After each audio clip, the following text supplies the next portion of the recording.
राम जी दोस्तों, सुप्रभात। कपिल देव बर्तवाल का प्यार भरा नमस्कार। आशा करते हैं आप लोग कुशल मंगल होंगे, हम भी कुशल मंगल हैं। आज दिन की नई शुरुआत कर रहे हैं अपने घर से नई ब्लॉगिंग की। और मौसम का वही हाल है, फिर से सूर्य भगवान जी की लुक्का छुपी चल ही रही है और काफ़ी ज़बरदस्त। भले बारिश तो नहीं आ रही है लेकिन बादल लगे हुए हैं। और ये यहाँ पर हमारे पीछे देख सकते हैं, हमारी ताई जी भी धूप का आनंद लेने के लिए आ रखे थे, लेकिन जिस तरह से यहाँ पर लुक्का छुपी चल रही है वो भी निराश हो रखे हैं। शायद कि सूर्य भगवान जी के दर्शन मुश्किल होंगे, ऐसा ही लग रहा है। बॉडी मुश्किल से नहीं गाँव में दर्शन।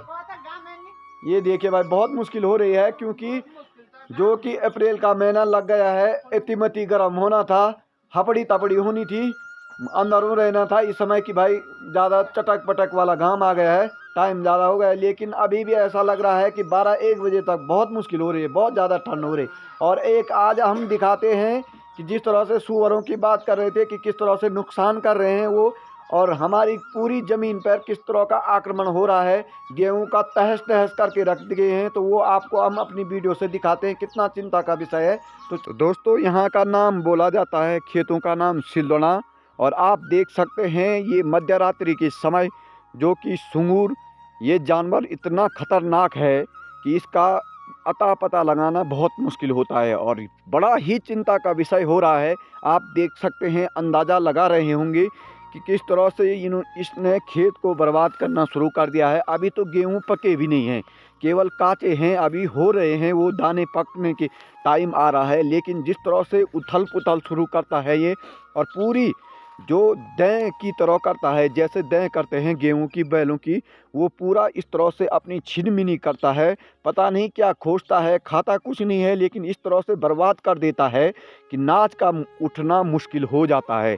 और ये चिंता का विषय इसलिए है क्योंकि लोग जिस तरह से पलायन कर रहे हैं खेतों से, इसीलिए लग रहा है कि जो थोड़े बहुत लोग घर में बचे हुए हैं, यानी कि परिवार बचे हुए हैं, वो लोग अपनी गृहस्थी पर मेहनत करते हैं। लेकिन जिस मेहनत का फल मिलता था, आज वो मेहनत का फल सुंगूर जानवर ले रहा है। तो बड़ा दुख का यहाँ पर हमें इस प्रक्रिया की कि शासन प्रशासन इस बारे में नहीं सोचता है, बड़ी मुश्किल हो जाती है। आप सार देख रहे होंगे, इतनी बड़ी सार है इस साइड की, ज़बरदस्त तरीके की। लेकिन आने वाले समय में जिस तरह से सुअर दिन दोपहरी देखा जा रहा है, वो तो चिंता का विषय है। दिन दोपहरी में वो कोई नुकसान नहीं कर रहा है, लेकिन रात्रि ठीक 12 बजे के बीच से और सुबह 4 बजे तक खेतों को ऐसी तहस नहस करके रख रहा है कि इसके लिए सोचने का विषय है। ये गांव है हमारा बेड़ा, ग्राम सभा बेड़ा मल्ला है, जो कि करीबन चमोली ज़िले में पोखरी ब्लॉक में 6 किलोमीटर दूर है। और यहाँ के लोगों ने पलायन नहीं किया है क्योंकि खेतियों पर निर्भर रहते हैं। आप लोगों को पता होगा ही कि यहाँ की जो बेड़ा की भूमि है, कम से कम बहुत ही अच्छा अनाज होता है और खाने के लिए अपने आप गेहूं और चावल बहुत अच्छे निकलते हैं। लेकिन दुर्भाग्य कहा जाएगा, जब से बंदरों का आतंक था उस समय तो बारी लगा रहती है। दिन दोपहरी में ऐसा है कि कम से कम 10-10, 12-12 टोलियाँ बन करके महिलाओं की, जो कि पुरुषों की यहाँ घरों में हाट भटिया करते हैं बंदरों के साथ, वो तो हो जाता है। लेकिन जो ये सुंगूर, ये जानवर है, इतना खतरनाक है कि ये मध्य रात्रि के समय ऐसा अटैक कर रहा है गेहूं के बीच, बिल्कुल दें जिसे कहा जा सकता है। बहुत मुश्किल हो रहा है आने वाले समय में। और लोगों ने काफ़ी अच्छे अच्छे प्रबंध कर रखे हैं, अपनी साड़ियाँ बांध रखी है, उनके लिए कई किस्म के टोटके कर रखे हैं। लेकिन जाने मजाल, अब तो वो पूरी इंसान की तरह समझ गया है कि क्या करना है और क्या नहीं करना है। आप देख सकते हैं कि मैं जो ये सिलदोना में आया हूँ, 6 महीने किस तरह की मेहनत की है, गोबर फेंके हैं लोगों ने। और अपने अब तो इक्का दुक्का सदस्य हैं, ऐसे भी नहीं है कि पहले की तरह की 4-4, 5-5 बेटियां होंगी, 2-2, 3-3 लड़के होंगे और खूब सारा काम करने में मज़ा आता था। लेकिन अब 2-4 सदस्य घरों में हैं और बड़ी मुश्किल हो जाती है। ये देखिए, पता नहीं, ऐसा लगता है कि इतना विकराल रूप है उसके अंदर कि अभी उसको पता भी है कि ये गेहूं पके नहीं हैं। जब गेहूं पक जाते हैं दोस्तों, सूखते हैं ये, और जब उसको वो तोड़ता है, बहुत ही ज़्यादा भयंकर आवाज़ें आती होंगी, पटाक पटाक करके पूरी ज़मीन को नासबूद कर देता है। और ऐसा लगता है आने वाले समय में ये चिंता का विषय कि बंजर पड़ने की नौबत है खेतों का, क्योंकि शासन प्रशासन अगर इन सुअरों के ऊपर ध्यान नहीं देगी तो आने वाले समय में कोई घर गृहस्थी करने के लिए तैयार नहीं होगा। और जो ये पलायन का मुख्य कारण है, ये सबसे बड़ा कारण बताया जा रहा है, बहुत मुश्किल हो रहा है। आने वाले समय में आप देख सकते हैं हमारे ऊपर ग्राम सभा बेड़ा मल्ल में बहुत ही ज़्यादा परिवार ऐसे हैं जो गृहस्थी पर निर्भर रहते हैं और पूरी मेहनत के साथ यहाँ पर अपने आप को खड़ा करते हैं। लेकिन अगर इस तरह का जो जानवर का हमला है दिन पर दिन बढ़ता जाएगा तो आने वाले समय में मुश्किल साबित होगा खेती करना, क्योंकि शासन प्रशासन को ध्यान देना होगा कि अगर फॉरेस्ट वन विभाग इस पर ध्यान नहीं देता है और हल्के में मामला लेता है तो आने वाले समय में बिल्कुल ना के बराबर कोई रहेगा यहाँ, और ना ही ये कष्ट सहना हमको भी उचित नहीं लगेगा। तो क्या होता है आने वाले समय में, कोई शासन प्रशासन की आवाज़ उठती है या नहीं, वो आपको अपने वीडियो के माध्यम से दिखाने की कोशिश करेंगे। और जो ये हम ब्लॉग बनाते हैं इसीलिए बना रहे हैं कि क्योंकि मैंने खुद एक किसान हूँ, मेरी एक किसान की पीड़ा है और मेरी ये पीड़ा इसीलिए मैं अपने सोशल नेटवर्क पे आवाज़ उठा रहा हूँ, ताकि कोई ना कोई व्यक्ति ऐसा होगा जिसके लिंक सरकारों से शासन प्रशासनों से मिलते होंगे कि भाई इन गाँवों के बारे में सोचना चाहिए। धरातलों में योजनाएँ कहीं उतारी जाती हैं लेकिन निभाई नहीं जाती हैं, वो कहीं समूह बनाए जाते हैं लेकिन वो समूह अधूरे रह जाते हैं। बड़ी मुश्किल हो जाती है, क्योंकि आज जिस तरह के बड़े बड़े समूह बनाए जा रहे हैं लेकिन इस सुअर के लिए किस तरह की कोई एकजुटता के साथ टीम नहीं बनाई जा रही है शासन प्रशासन के लिए कि रात बिरत के लिए कि किस तरह से इसको या तो भगाया जाएगा या तो पकड़ा जाएगा या तो मारा जाएगा। कुछ ना कुछ तो करना पड़ेगा।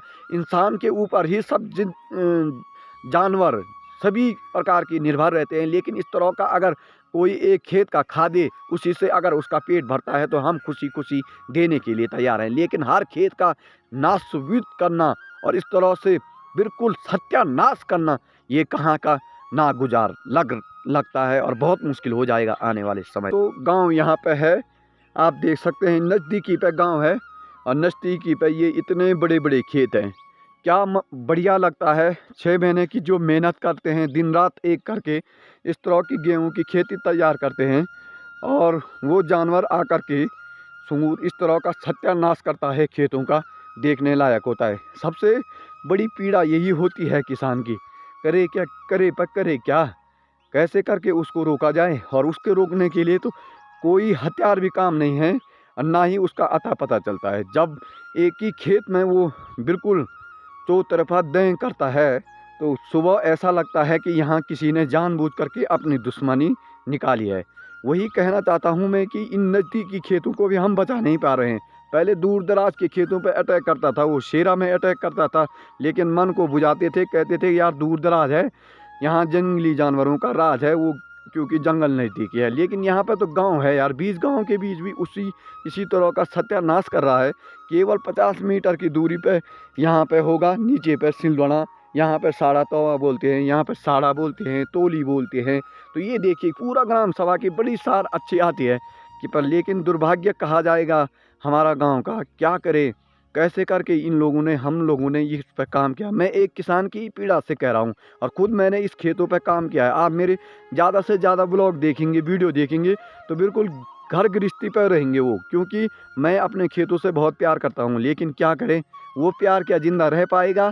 ये आने है हमारी रोड दोस्तों, बेड़ा की जो पोखरी की रोड है।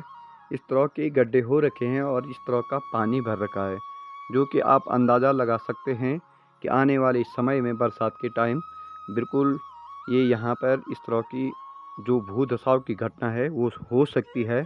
और ख़ास करके अगर गाड़ी वाली रोड है तो रात बिरत कितनी परेशानी होगी ये देख आप अंदाज़ा लगा सकते। ऊपर से पत्थर छिटकने के लिए डर है और यहाँ पर नीचे इतने बड़े तालाब हो रखे हैं और ये सीधे पुश्ता अगर झटक जाएगा तो बड़ी परेशानी हो सकती है रात बिरत। और इधर नीचे की ओर देख सकते हैं आप, बहुत ज़बरदस्त गदेरा है जो कि ज़बरदस्त बीठा कहा जा सकता है। तो इन रोडों पर PWD जो कि प्रशासन है बिल्कुल ध्यान नहीं देती है और ये आने वाले भविष्य में बहुत ही ज़्यादा चिंता का विषय है। और ख़ास करके यहाँ पर दनगड़ा का छोड़ा बोला जाता है, ठीक उससे 50 मीटर पीछे है ये। तो बड़ा ही असंभव लगता है कि क्यों इस तरह का रिस्क लिया जाता है, वो भी लोगों की ज़िंदगी के सवाल खेला जाता है। क्योंकि ड्राइवर दोस्तों इस समय हम घर जा रहे हैं, बहुत ठंड लग रही है, बारिश भी बड़ी ज़ोरदार आ रही है, मौसम आजकल बहुत ज़बरदस्त हो रखा है। इस समय राकेश भाई साहब के साथ आज जल्दी जा रहे हैं क्योंकि मौसम का अता पता नहीं चल रहा, कुछ नहीं। दोस्तों पहुंच गए हैं घर अपनी आजीविका से। बारिश तो लगी हुई है, झमाझम बारिश हो ही रही है, बड़ी चिंता का विषय हो रहा है। इस समय हम घर आ गए हैं और हमारी माँ जी हमारे लिए चाय लाई है। अच्छा, और आजकल IPL का जो त्योहार चल रहा है वो बड़े धूमधाम से मनाया जा रहा है। लोगों का ड्रीम 11 खुल रखा है। 15 रुपये में 1 करोड़, 19 रुपये में 1 करोड़, 50 रुपये में 1 करोड़, करोड़ों की धका धूम लगी हुई है माँ जी। अब पता नहीं भाई कितने करोड़ किसके आएंगे, तब हम भी क्या नहीं ले गया रहा मैं जर दियो खाने ले गया कती बार किस्मत ले जो थे और क्या आवा म्यू पाएगी। सही बात। मेरी माँ जी बोलती है आवा म्यू पाकना होता है कि किस्मत से अगर आपको कोई चीज मिल जाए तो उसे कहते हैं कि पक गया है पूरा।